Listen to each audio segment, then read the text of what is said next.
Buenos días. Mi nombre es Estefanía Zamora. Soy alumna del CEPA San Cristóbal, concretamente del aula de la Cuesta. Estamos en el Casino de la Laguna para entrevistar a Mariano Gambín, autor de la trilogía sobre la laguna, basada en 3 novelas: Iradei, El Círculo Platónico y La Casa del Ercaro, de próxima publicación. Mariano Gambín es licenciado en Derecho y doctor en Historia por la Universidad de La Laguna. Desde el año 2000 lleva publicado 3 libros en solitario y 2 como coautor. Fue ganador del Premio Especial del Cabildo de Gran Canaria y la Casa de Colón de Investigación Histórica sobre las relaciones Canarias-América en el año 2005 por su libro En nombre del Rey, los primeros gobernadores de Canarias y América. En el CEPA San Cristóbal estamos llevando a cabo un proyecto titulado La Laguna, Ciudad de Aprendizaje, en el que, además de otras actividades trabajadas en el centro, hemos estado leyendo Iradei y realizando actividades sobre el libro y su autor. Este encuentro pretende dar a conocer la personalidad del escritor, las características de su oficio, así como una oportunidad para que los alumnos del centro podamos conocer de primera mano el mundo editorial en Canarias, de la mano de uno de los más célebres exponentes de la literatura actual. Antes de continuar, me gustaría agradecer en nombre de todo el centro al señor Mariano Gambín su presencia y colaboración en el día de hoy, ya que con motivo de su próxima publicación de su última novela, La Casa del Ercaro, suponemos que tiene una agenda un poquito ocupada. Y también nos gustaría agradecer a los alumnos de la Facultad de Ciencias de la Información de la Universidad de La Laguna su presencia en el día de hoy, ya que hoy se encuentran grabando y editando este encuentro. Y con esto damos paso a las preguntas de la siguiente entrevista. Señor Gambín, como historiador, ¿qué le atrajo en especial el situar parte de la novela de Iradei en el siglo XVIII? Ante todo, muchas gracias por invitarme. Estoy encantado de estar aquí con ustedes y, pues, cuando quieran repetir, pueden contar conmigo. El siglo XVIII es el siglo de oro de la laguna. Indefectiblemente tiene que ser si queremos ahondar un poco en las raíces de la ciudad, nos tropezamos siempre con el siglo XVIII. Prácticamente las grandes mansiones, iglesias y edificios civiles e importantes de la ciudad son de esa época. Hay algunos que son más antiguos, pero generalmente lo que mejor se ha conservado es el barroco lagunero. Y si quiero, me planteé hacer una trama en la que tuviera un trasfondo histórico. Y creo que lo más acertado era esa época, porque es la época de la eclosión cultural de la laguna, es cuando funciona la famosa tertulia, no solamente es el levantamiento de edificios, sino también hay una vida cultural importante.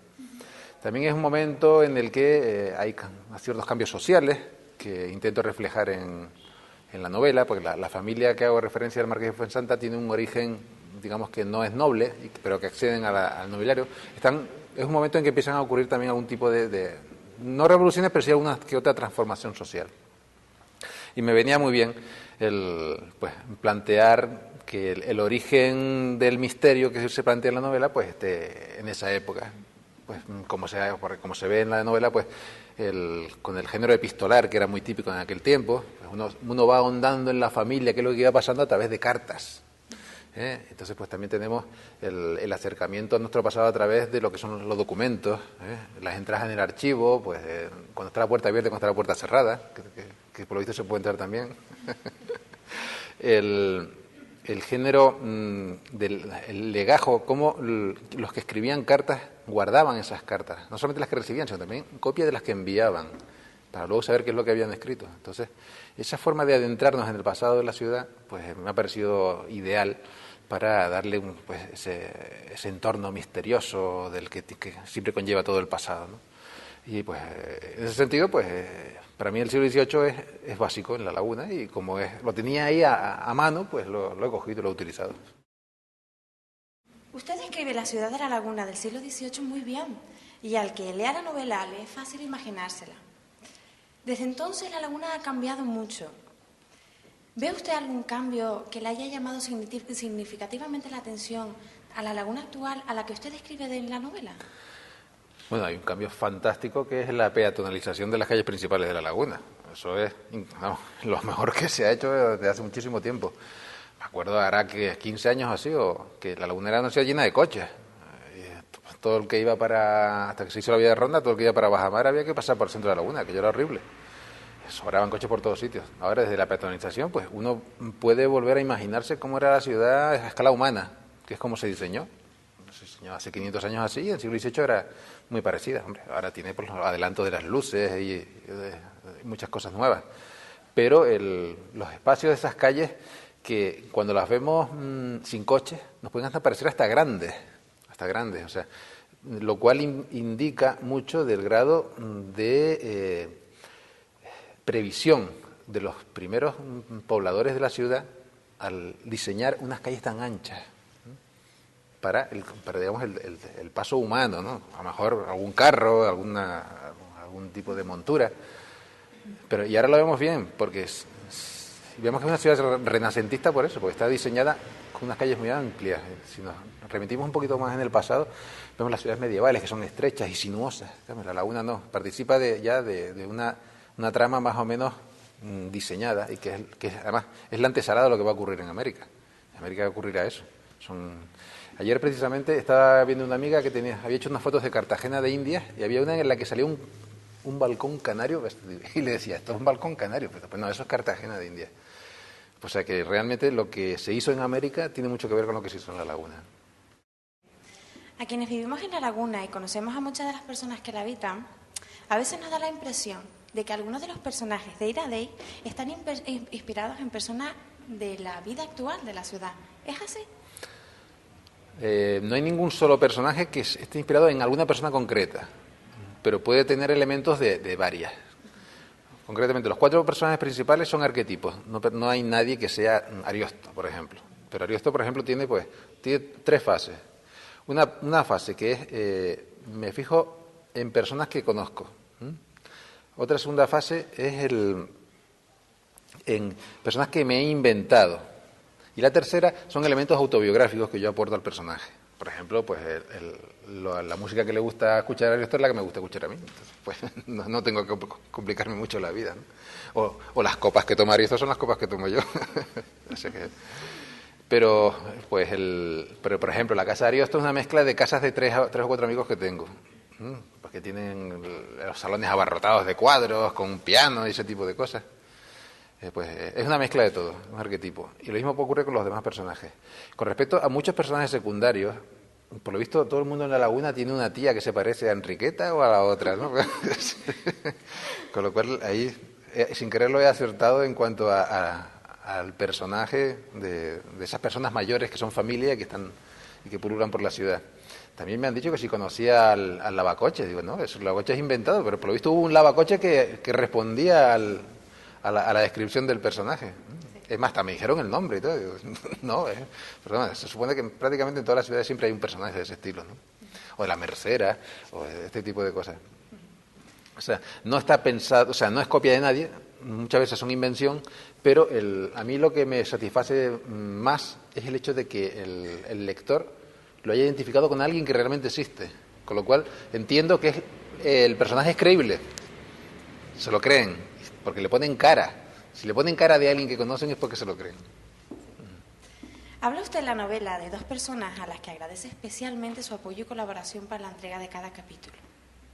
Nos gustaría saber cuánto tiempo dedicó a escribir la novela y si en algún momento se le hizo un poco costoso. A ver, Ira Day la escribí en 4 meses y no me costó nada. Tenía como muchas ganas de hacerlo y me senté y me salí solo. Pues sí, es una cosa increíble. Luego siempre tienes un mes y medio de revisiones, ¿no? Cambias una cosa o modificas un capítulo, pero lo esencial lo hice en 4 meses. Sin embargo, por ejemplo, el Círculo Platónico lo hice en 6 y La Casa del Carro lo he hecho en 8. O sea que quizá el primero no me lo trabajé tanto porque me salió muy, muy, muy fresco, ¿no? Y el segundo sí he tenido ya que trabajármelo un poquito más y el tercero más todavía, ¿no? También un poco para no desmerecer el primero, porque como él había creado pues tanta expectativa, ¿no? Cómo iba a ser el segundo con respecto al primero, pues intenté, no sé si estoy adelantando otra pregunta que me van a hacer después, pero ya la digo. En el segundo no quise hacer otro tipo de novela distinto, ¿no? Si la primera yo considero que es una novela de misterio, con intriga, la segunda intenté que fuera de suspense y contrarreloj, de forma que nadie dijera que el Círculo Platónico es un Ira Day 2. Entonces, son enfoques distintos de la novela. Esta puede transcurrir un par de semanas, en cambio el Círculo pues transcurre, no sé si se habrán leído todos el Círculo, pero el Círculo transcurre en una sola noche. Entonces es algo contrarreloj y es muy rápido todo. Y todo transcurre en la laguna y de noche, en 6 horas. Entonces, pues quise que fuera una cosa distinta. En cambio, la Casa del Ercaro, pues quizás vuelva un poco al enfoque de Iradei, transcurre más o menos una semana, 10 días, y volvemos a algo que hablaré después, que es el tema de los mitos urbanos de la ciudad, ¿no?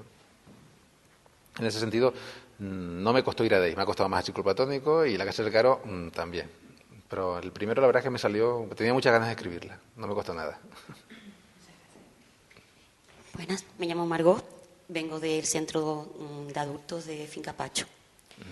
Y mi primera pregunta, nosotros sabemos que usted es profesor y aparte de otras ocupaciones, además de escribir, ¿qué otras aficiones tiene? Sí, bueno, tengo que hacer una pequeña salvedad. Yo, profesionalmente, yo soy abogado. Yo trabajo por las mañanas, generalmente, pues cuestiones de abogados, juzgados y ese tipo de cosas. No soy profesor de la universidad, entre otras cosas porque en la universidad no ha entrado nadie hace muchísimos años.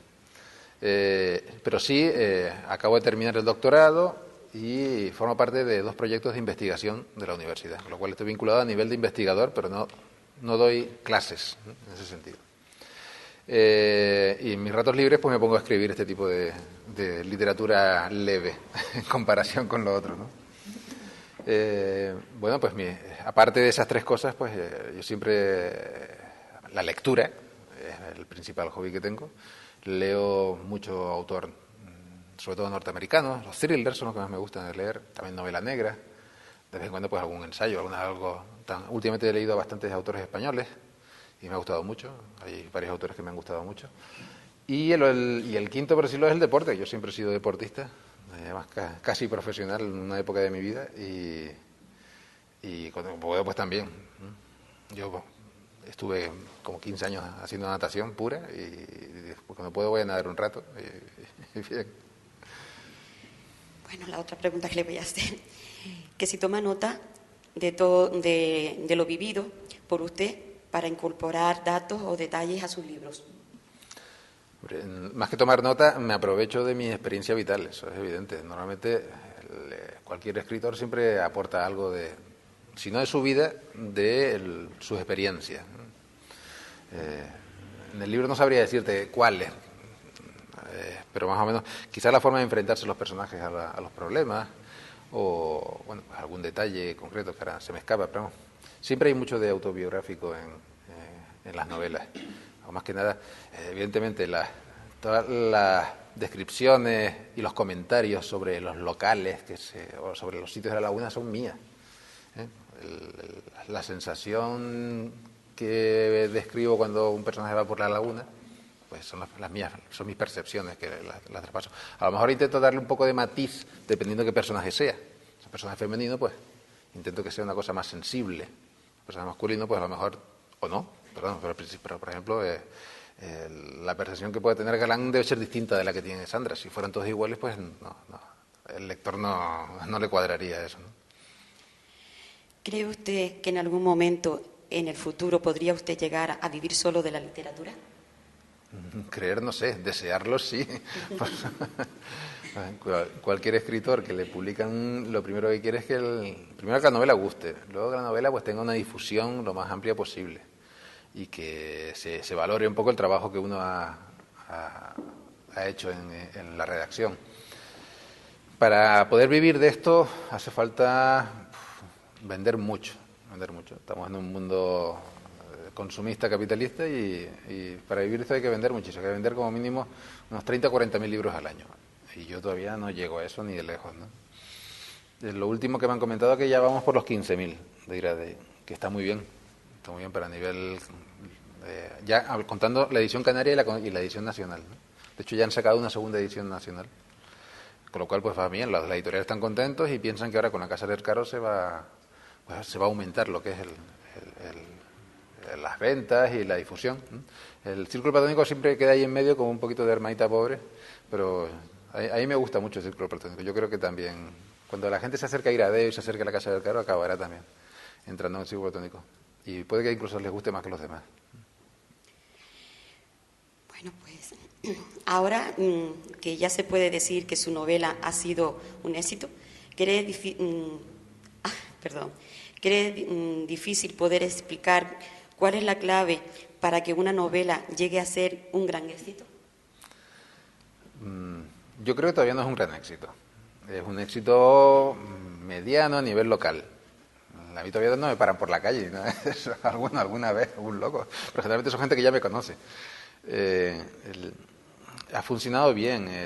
El número de ventas es muy superior a lo que es usual en el ámbito canario. Pero a nivel nacional yo sigo siendo un desconocido. Eso hay que tener los pies en el suelo y darse cuenta. Poquito a poquito pues iremos intentando darnos a conocer, ¿no? Y ya por lo menos, pues mira, en la península ya está empezando la gente a recomendarlo, lo cual es básico, ¿no? La recomendación de una persona a otra es lo principal. Por mucha publicidad que le hagas, si luego no gusta, nada. En ese sentido, pues yo todavía no considero que sea un éxito, gran éxito, como dices tú. Es una cosa muy local y que estamos empezando ahora a abrirnos, ¿no? Es todo un desafío porque una trama que transcurre en la laguna, pues hay muchísima gente en la península que no saben ni que existe la laguna. Entonces, pues un escenario completamente desconocido, pues puede hacer que muchos no se atrevan a acercarse, porque no, o sí, nunca se sabe, ¿no? Yo personalmente pienso que la laguna es un escenario que puede atraer.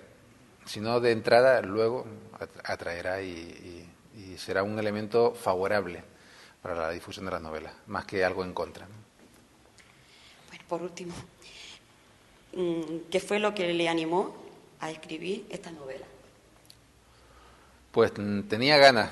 Llevaba muchos años escribiendo unas cosas muy serias y muy densas y tenía ganas de hacer algo más ligero. Y como es lo que yo leía en mis ratos libres, este tipo de novelas, pues me planteé hacer una cosa así.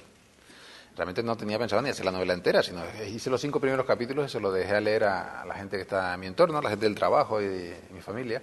Y todos dicen, todos se asombraron, pero tú sabes escribir así, ¿no? Es increíble, ¿no? Y dice, venga, sigue. Y fueron ellos los que me animaron y de 5 pasaron a 10 capítulos, 15, 20 y al final acabé la novela. Pero gracias a que ellos me decían, sobre todo me decían ¿y qué va a pasar ahora? ¿Qué va a pasar? Que es lo que yo quería, engancharlos, ¿no? Y como veía que los enganchaba, pues entonces eso me estimulaba a seguir. ¿Bien? Y así acabó. Hola, me llamo Marta y vengo representando al Hospital de Dolores. Ya he contestado de la pregunta que yo tenía, o sea que lo mío va a ser breve. Lo primero, ¿qué desea transmitir a través de su libro? Pues la verdad es que no tengo ninguna ambición muy profunda, simplemente es que el que lo lea se entretenga y se divierta, que pase un buen rato, como cuando uno ve una película y al final sales con una sonrisa del cine, pues lo mismo.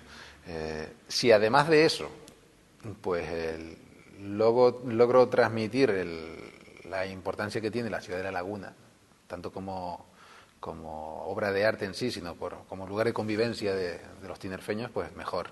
Aunque realmente no está buscado que la novela sea propaganda de nada.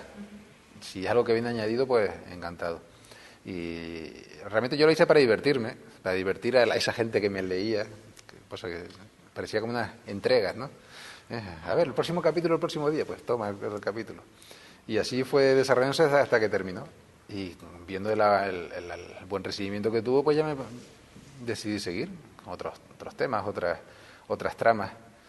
Y por eso, pues fue una cosa muy natural y la verdad es que de la misma manera que fue natural escribirlo para que la gente se divierta, pues no busco otra cosa sino eso.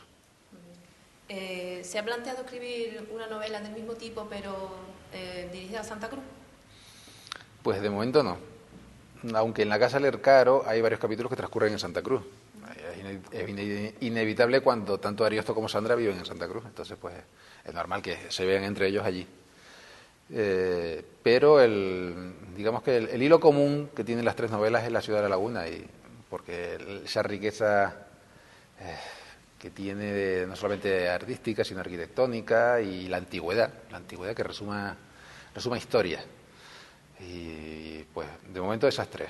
La cuarta, que ya la estoy escribiendo, ya no transcurre en el archipiélago, transcurre muy cerca, en el Sáhara, enfrente de Fuerteventura, y ya después les contaré si quieren de qué va la cosa. Pero pues va a tener siempre referencia a personajes canarios o a la historia canaria, ¿no? Pues en este caso Marta va a estar allí en el Sáhara, y es una prueba a ver qué tal funciona una novela que se salga de lo que es estrictamente La Laguna, que intento que sea un poquito más internacional, un poco más tirando a política ficción, hay espías y cosas de estas, ¿no? Y a ver qué tal. Si no sale bien, pues siempre tengo la opción de volver a La Laguna, ya está, no, no hay problema. Buenos días, mi nombre es Mirta, vengo del aula de la Cuesta y voy a comenzar. ¿Qué es lo más gratificante de su profesión? Si hay algo que le fastidia o le molesta, ¿podría decirme? Si te refieres a qué es lo de escritor, sí, hombre, escritor todavía no llega a ser profesión, ojalá te oiga alguien y llegue a serlo. Lo más gratificante es encontrarme con un lector que le haya gustado la novela. Estar como estamos aquí, que es un grupo de personas que todos me miran y se sonríen. O sea, no es tan serio, con lo cual deduzco que es que se lo han pasado bien.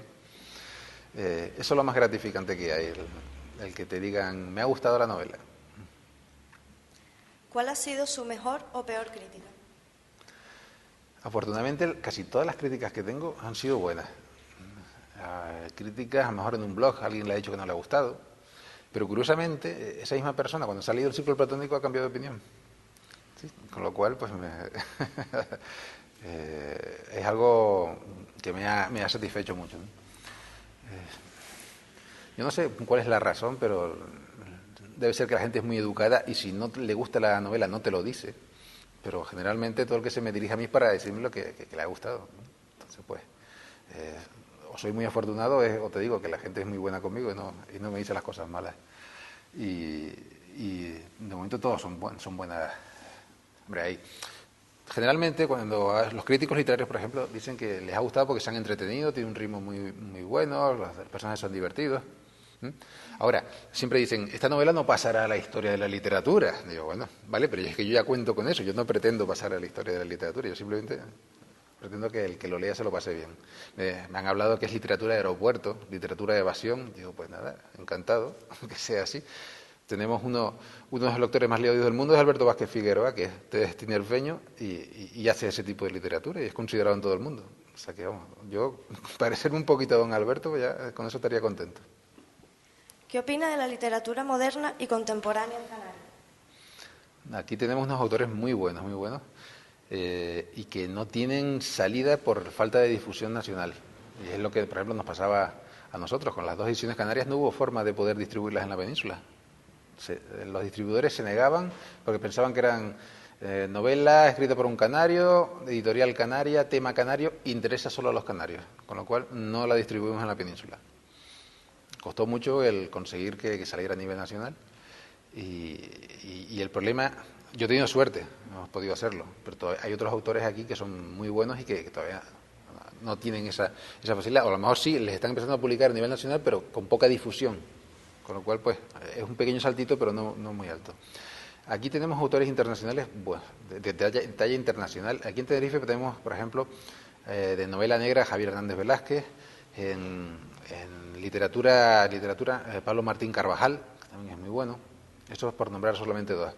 En Las Palmas hay 2 autores de literatura negra, de policíaca, que son buenísimos, que son José Luis Correa y Alexis Ravelo. También tienes Antonio Lozano. Y vale la pena acercarse a su obra porque sales contento también. Hace una literatura mucho más elaborada que la mía, ¿no? O sea, considero que ellos son mejores escritores que yo. Porque yo realmente escribo casi guiones con alguna que otra descripción. Ellos hacen literatura y que las palabras están muy buscadas. Yo no intento comprarme a ellos. Yo escribo estas cositas y que por lo visto es lo que gusta a la gente, ya está. ¿Se identifica con alguno de sus personajes? Si es así, ¿con cuál y por qué? No me identifico con ninguno, pero lo que te decía antes, los personajes algunos tienen cosas mías. Por ejemplo, el galán deportista tiene cosas mías. El ariosto melómano tiene cosas mías, ¿no? El interés por la arqueología, pues a Marta tiene cosas que me interesan a mí. Entonces, pues esas cosas. Quizá la que menos tenga es Sandra, pero Sandra es un arquetipo de periodista que he intentado de escribirlo a partir de otros periodistas que conozco, ¿no? Pero, o sea, no me identifico, pero todos ellos tienen algo mío. ¿Prefiere escribir a ordenador o a mano? Siempre escribo en ordenador, siempre porque me equivoco mucho. Entonces, gracias al poder borrar lo que acabo de escribir, si escribiera a mano serían unos tachones tremendos, ¿no? Alguna que otra vez que no he tenido un ordenador a mano he escrito algún capitulito, pero vamos, son cosas totalmente excepcionales. Me estoy más cómodo sentado en el ordenador. Lo que sí hago es que hasta que no tengo la primera frase pensada, no me siento en el ordenador. Sí, para evitar el problema ese que dicen que tienen los escritores del folio en blanco, pues no. Ya. Cuando ya tengo la primera, me siento, escribo ya el folio no está en blanco y ya sigue. Hola, bueno. Me llamo Itami y vengo de Ataretaco. Empiezo con mi primera pregunta. ¿Nos podrías dar un consejo para aquellas personas que quieran aventurarse a escribir o estén pensados en hacerlo algún día? Bueno, yo la verdad es que soy demasiado nuevo para dar consejos. Yo lo que puedo decir es qué es lo que hice yo, ¿no? Evidentemente, lo primero que hay que hacer es leer mucho, aprender, intentar darse cuenta de cómo se escribe, cómo los autores plantean las tramas de las novelas o cómo plantean los personajes o las situaciones, y luego ponerse a escribir.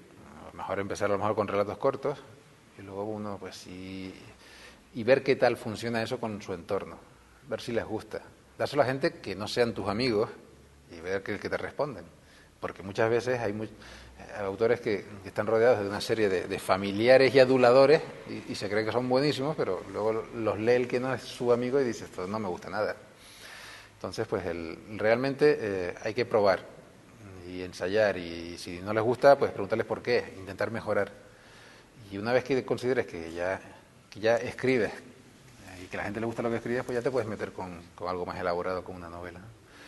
Y te estoy dando un consejo que yo mismo no cumplí, porque yo hice relatos cortos cuando tenía 20 años, entonces no había vuelto a hacer nada. Y me metí ya con la novela, pero es que yo me planteaba prácticamente cada capítulo como un relato corto. Y lo iba dando así como relatos cortos y veía que gustaba, entonces fue lo que me animó a seguir con una cosa tan grande como es una novela de entrada. Así salió. Consejos: leer y escribir, y luego ver qué tal, qué recepción tienen tus escritos en la gente que te rodea. ¿Por qué le puso ese título al libro Iraday? Sí. Buscaba un título que fuera original, que fuera un poco impactante en ese sentido. Al principio había pensado ponerle En la oscuridad, porque todo lo que transcurre en los túneles está todo oscuro. Pero ya había un par de novelas con ese título, entonces pues hubo que buscar otro. Y un día se me ocurrió, ¿por qué, dado que hay tantos elementos históricos, no lo ponemos en latín, ¿no? Que siempre da una reminiscencia de antiguo? Y al principio era de ahí solo, pero cuando mi madre me preguntó por tercera vez qué significaba, digo, bueno, vamos a ponerlo también en español para que se entienda un poco. Eso en cuanto a buscar un título especial. Y luego, pues el que haya leído la trama, pues sabe que tiene referencia a cuál es la motivación última de los asesinatos. Es esa, ¿no? El señor que alguien le hablaba, que oía voces y que él se consideraba que era el portavoz de la ira divina, ¿no? Pues, lo que ha ocurrido después es que a nivel puramente de marketing, la editorial de Barcelona, que ha sacado las ediciones nacionales, en todas aparece Iraday por fuera. Pero vamos, eso es una cosa que se les ocurrió a ellos, me preguntaron, yo les dije, bueno, pues si es para bien, ponlo. Y lo llaman la trilogía Iraday, pero yo creo porque ellos lo ven como un elemento para llamar la atención, ¿no? Para que, sobre todo cuando es un autor desconocido, pues se acercan al libro por el Iraday. Por eso en las tres novelas va a aparecer Iraday en la portada, en la edición nacional, ¿no? Aquí, las nuestras no, las que hicimos aquí en Canarias no, pero bueno, las otras sí. Las otras son las que ahora se están vendiendo y las que se van a vender en la península, ¿no? Pues esas son las razones. ¿Cuáles son en general sus escritores favoritos? En general hay tres escritores que, más que favoritos, yo creo que me han influenciado mucho. El primero son dos que escriben de forma conjunta, que son Douglas Preston y Lincoln Child, que tienen pues una serie de novelas de corte policíaco, también con misterio y a veces con algo de terror. que haya leído alguna de las novelas del agente especial Pendergast, pues sabrá de lo que hablo, ¿no? Y si no, pues se las recomiendo que la lean porque son muy del estilo de las mías, o las mías son muy de su estilo, ¿no? El segundo es Ken Follett, porque siempre me ha gustado mucho el cómo describe los personajes, esas historias épicas de familias, para mí es uno de los grandes, ¿no? Aunque no me he leído los dos últimos porque me echa un poco para atrás los gordos que son, pero los tengo. Los tengo ahí en la cola, ya tocarán. Y el tercero es otro escritor que escribe mucho de tipo aventuras, que es Clive Cussler, que pues muchas aventuras en el mar, y esto, pues siempre he leído ese tipo de novelas. Entonces, me acuerdo que una vez me dijo mi padre que esta novela le parecía que el comienzo era de Clive Cussler y el final. El comienzo y el final era de Clive Cussler. Y luego la descripción de la historia era de Ken Follett y el resto era de Douglas Preston y Lincoln Child, ¿no? O sea, pues, veía influencias de todos ellos. Y es verdad, yo no... Una cosa es influencia y otra cosa es plagiar. Evidentemente, no hay plagio porque no tiene nada que ver las situaciones ni los personajes. Pero sí, yo me considero que estoy influenciado por estos escritores. O sea, son escritores todos anglosajones. ¿Y qué ha surgido de eso? Pues ha surgido una novela atípica dentro del panorama literario español en general. Porque realmente yo no conozco ningún autor que escriba novelas en España, pero con ritmo americano. O sea, y me ha salido así, y por lo visto están gustando, ¿no? Lo sé porque últimamente he leído bastantes autores españoles y ninguno tiene este tipo de planteamiento de una historia que se narra muy rápido, con capítulos cortos, muchos cambios de plano, de secuencias, ¿no? Por eso me han comentado también que se parece mucho a un guión cinematográfico, ¿no? Que muchos cambios de plano, muchas acciones al mismo tiempo que luego convergen al final, ¿no? Pues, en fin, ha sido el fruto de las lecturas ese tipo de planteamiento y que, bueno, pues ha gustado. Y como gusta, pues ¿para qué voy a cambiarlo si va bien así, ¿no? Pues mi última pregunta es ¿sobre qué tema le gustaría escribir en un futuro? Bueno, lo que estoy escribiendo ahora es sobre un tema que me gustaba, que es el Sáhara. No es el Sáhara saharaui, es el Sáhara del norte, ya dentro de Marruecos, con lo cual, pues... También me libro un poco de meterme en un berenjenal político, porque evidentemente hay muchas sensibilidades con el tema saharaui, ¿no? Yo me voy más al norte y así no tengo que plantearme ese tipo de problemas, ¿no? Sobre todo cuando pretendo que sea una novela de entretenimiento, ¿no? No quiero profundizar en problemas políticos, que los hay. No obstante, cuando yo estuve en el año 2011 allí, fui a Layún y de Layún fui a la zona donde va a transcurrir la novela y bueno, y vi cómo es la situación política allí ahora, ¿no? Entonces, bueno, y no tomo partido ni por uno ni por el otro. Considero que hubo una agresión por parte de un país y que ahora no va a haber forma de que se vayan de allí ni locos. Pero en fin, no vamos a desviarnos. Y luego, mi idea es, para las siguientes novelas, dependiendo también cómo funcione la cuarta, hacer novelas más internacionales, pero siempre contando con los personajes iniciales, ¿no? En la quinta... tengo así un poco un esbozo en la cabeza y me gustaría pues hacer que Ariosto viajara por América, por Europa y a lo mejor pues hago algo así, ¿no? Hacer una novela de viaje, ¿no?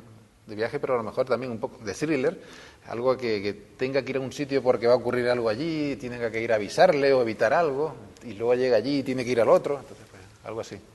Entonces pues metemos así también pues una forma también de introducir pues la idiosincrasia canaria pues en el extranjero, entonces pues como un canario ve las cosas también, pues ¿por qué no?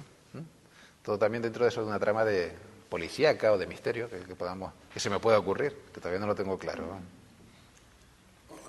Hola, buenos días, soy Vicente, soy de CEPA San Benito y nosotros hemos leído para nuestro trabajo de investigación los dos libros de Fernando Llobet Sánchez, La Laguna Oculta. ¿Se inspiró para su novela en los túneles descubiertos en la calle Candila? No conozco ese libro, sé que existe, pero no lo he leído, vamos, mejor dicho. Fue una casualidad. Cuando yo ya llevaba 3/4 de la novela, apareció la noticia en la prensa. Y me acuerdo que cuando lo vi, llamé a la gente del trabajo. Miren lo que ha salido. Es increíble, ¿eh? O sea, ya hablando de los túneles y de repente salta el túnel. No me inspiró porque la descripción de los túneles no tiene nada que ver con ese que aparece allí. Salvo, al final, puse un túnel que era como el que salía en la foto, en uno de los ramales que aparecen en la novela, pues para ver que realmente existía, pero no me inspiró, ha sido una coincidencia. Y luego conocí a la persona que lo descubrió, que le dio publicidad, y estuvimos charlando y estamos los dos encantados porque, a fin de cuentas, la aparición del túnel ha alimentado la novela y la novela ha alimentado la aparición del túnel, ¿no? Entonces, pues, ha sido una feliz casualidad en este caso. Bueno, mi siguiente pregunta sería si existe en la regla túneles que puedan llegar de la cripta a la catedral, si usted lo supiera. No, bueno, los túneles son inventados. Ahora, es una leyenda urbana el pensar que hay túneles en la laguna. Por eso realmente me invento toda esta ciudad subterránea basándome en pues lo que dicen los mayores, que sí, que debajo de tal casa hay un túnel, o esas leyendas que había de que habían túneles entre los conventos o entre las casas de los principales comerciantes. Túneles hay ahora, tantos como se plantea la novela, creo que no. Ahí está la ficción. Está el túnel de la calle Candilas. Había otro túnel que me han comentado que existía pues por la zona donde está el antiguo mercado, que salía al barranco y que luego cuando hicieron la vía de Ronda lo taparon. Había un túnel que era muy largo por allí. Luego también tengo amigos arquitectos que al hacer edificios en la laguna se han encontrado con unos túneles que ellos pensaban que eran desaguaderos y posiblemente fueran desaguaderos de la antigua laguna. La antigua laguna está donde está la Concepción, pues el que va de la Concepción va hacia el barranco de Chamarta y el otro iba hacia el barranco de la Carnicería, con lo cual deben ser esos desaguaderos de la laguna para que no se quedara el agua allí emposada y hubiera mosquitos y ese tipo de cosas, ¿no? Cuando se decidió desecarlo en el siglo XIX. ¿Piensa que realmente hubo una laguna oculta o subterránea? De carácter esotérico, no. De carácter militar, tampoco. Yo creo que los túneles que hay en lagunas deben tener una función práctica. Entre otras cosas porque hacer un túnel costaba un dineral. Entonces, si se hacía era una función práctica. Y la función práctica más clara que yo veo es la de evitar que se volviera a formar la laguna los días que llovía mucho. Por ahí, una especie de alcantarillas grandes y se desaguaba. ¿Que puede haber algún otro? Pues no lo sé, yo no los conozco. Pero vamos, tampoco quiero quitarle el encanto a la cosa. Igual pudiera haber alguno de esos para facilitar encuentros fortuitos y nocturnos, ¿no? Me ha dicho que no ha leído los libros del profesor Navarro, pero ¿está usted de acuerdo con que, sobre todo con el plan geométrico de la laguna, por eso crea la segunda novela, el círculo platónico de las distintas ermitas que hay en la laguna? A ver, el círculo platónico, tal como lo planteo aquí, y además lo pongo también en la novela, tiene su base en una teoría que ideó una profesora de la Universidad de La Laguna, de Historia del Arte, que venía a decir algo así como que la laguna se había ideado conforme a las reglas que venían contenidas en uno de los libros de Platón, que se llamaba Las Leyes, en el cual la ciudad ideal era una ciudad circular y que la fundación de la laguna pues se había ideado de forma en un ambiente renacentista de esa manera, o sea, ya completamente pensada. Pero frente a esta teoría que solamente mantiene una profesora, hay un montón de otros profesores que consideran que la laguna fue creciendo de una forma paulatina y que realmente si hay una ciudad que no está vertebrada como lo han hecho el resto de las ciudades del mundo, es la laguna, porque normalmente siempre se vertebran a partir de una plaza inicial central y de ahí en cuadrícula o en círculos concéntricos se va creando. Aquí en la laguna no ocurrió eso. Primero se creó la villa de arriba, luego la villa de abajo y luego se fue juntando poco a poco hasta que se terminó de eso. Entonces, otros autores consideran que no. No obstante, como el planteamiento de la profesora era muy bonito, pues yo lo utilicé para que sobre él plantear un enigma, que el malo de la novela plantea un enigma a Ariosto, basándose en ese planteamiento. Con lo cual yo ni tomo ni dejo de tomar esa teoría, simplemente la utilizo para integrarla como un acertijo, no solamente a los personajes, sino también incluso al propio lector, ¿no? Y luego ver cómo se va desentrañando siguiendo esas pistas a lo largo de las iglesias. Era una forma de integrar esa riqueza histórico-artística tan grande que tenemos en la laguna con las iglesias, y que no fuera un libro religioso, porque hay quien decía, no, es que esto vas a hablar de curas y cosas así. No, hablo de las iglesias en sí, y creo que no es un libro religioso, ni mucho menos. última pregunta sería, en su próximo libro se centrará también en algún aspecto de nuestra laguna oculta o enigmática. Sí, bueno, el próximo, que es el tercero, la Casa Lercaro, se centra sobre todo en eso, precisamente, ¿no? Aquí retomo un par de mitos urbanos de la laguna, y el principal, el más conocido, es el de las casas encantadas. O sea, ¿no? La Casa Lercaro, todo el mundo sabe que existe la leyenda del fantasma de Catalina, ¿no? Pero no solamente hay un fantasma en la laguna, también dicen que en la casa Montañés también hay, y hay otras que también. A raíz de esto, mucha gente se me ha acercado. Mira, resulta que en esta casa también pasan cosas raras, en esta otra. O sea, al final todo el mundo tiene su fantasma particular, ¿eh? Y evidentemente, pues he intentado que esta tercera novela no sea una novela de terror, ni tampoco es una novela de fantasmas. Ahora, el fantasma va a aparecer como un elemento más. He intentado también que las personas que crean en ese tipo de fenómenos no salgan decepcionadas, y las personas que no crean tampoco. O sea, yo personalmente me defino como que yo no creo. No obstante, algo pasa, ¿no? Algo pasa. Y contacté con la cabeza visible de un grupo de investigación parapsicológica para ver cómo ellos se acercan a ese tipo de problemas. Ellos han ido a la Casa Lercaro, han puesto un montón de cámaras y de sensores y de eso, han pasado varias noches allí. Y también ellos me pusieron también en contacto con una persona que es una persona sensitiva, de esa que entra en los sitios y nota lo que ha pasado allí antes, ¿no? Y me di una vuelta con ella por toda la Casa Lercaro. Fue una experiencia muy, muy interesante, porque ya iba viendo cosas allí, ¿no? Entonces, pues, ¿qué ves aquí? Pues aquí veo unos señores que están enfadados, van vestidos de militares. Aquí veo otros que van como de religiosos, con unos hábitos y tal, ¿no? Y claro, yo iba, bueno, pues vale, me lo creo, ¿no? Vamos caminando por los pasillos y me dice, ¿estate quieto? Digo, ¿por qué? Dice, porque están pasando al lado tuyo. Digo, ya, vale. No sé, ese tipo de cosas, pues las recojo y luego las voy a plasmar, cuando ya están plasmadas, en un personaje de las mismas características que va a visitar la casa. Entonces, ahí no me he inventado nada, simplemente he recogido lo que experimenté con ella en eso y lo plasmo. Lo mismo que cuando al comienzo de la novela Sandra se interesa porque es las cosas que habían pasado en la casa. Entonces, pues ahí tampoco tenía inventado. He ido a la prensa y los testimonios que aparecen en la prensa de gente que ha pasado cosas, pues son gente en la calle que se lo dicen a Sandra. Entonces, pues en ese sentido, pues me he valido de algo ya preexistente y no he tenido la necesidad de inventármelo.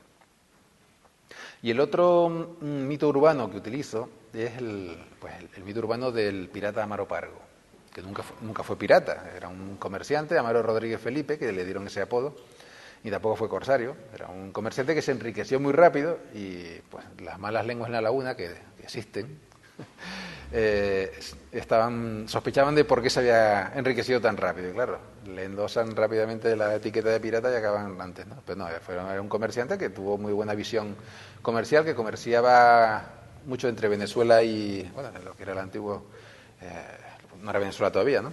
Entre América y Cádiz, ¿no? Y bueno, pues sus beneficios los invirtió aquí, en la isla, ¿no? Llegó a ser riquísimo. Según comentan, no, hay documentación que llegó a tener 60 casas en la laguna, o sea que unas propiedades tremendas, ¿no? Y luego además tierras y viñas por toda la isla. O sea, era un personaje muy... Y luego aparte, pues el factor de patrocinio que tuvo con la siervita, esa relación, y que es lo que luego se ha perpetuado hasta el día de hoy, ¿no?